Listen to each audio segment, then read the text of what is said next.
January 29th, 2026 could be one of the most interesting days in Canadian politics that we have seen in a long time. That is the day Pierre Poilievre will face his leadership review in Calgary, Alberta. I'm going to tell you in this video how that leadership review will work and what Pierre Poilievre is going to need to survive that review.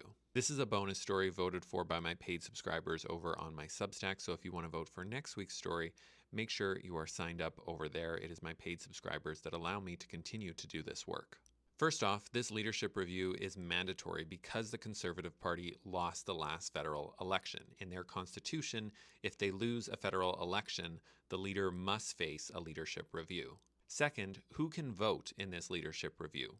It is only Conservative Party delegates who can vote. Meaning if you are just a regular Conservative Party member, you do not get to vote. Delegates are either elected or appointed by their riding association, and each riding can send up to 10 delegates. There are 343 ridings, so we could see a maximum of 3,430 delegates at this leadership review. Third, this leadership review is being held in Calgary. The location of the review is very significant. In order for delegates to vote at this leadership review, they must be at the convention in person, meaning that many ridings may not have delegates there because it is just too far to travel. And as you may know, Conservatives in Alberta are a little bit more to the right than, say, Conservatives in Ontario or Nova Scotia. So it is very possible that the delegates in that room could be in favor of Pierre Poilievre versus if it was held somewhere like Ottawa or Toronto.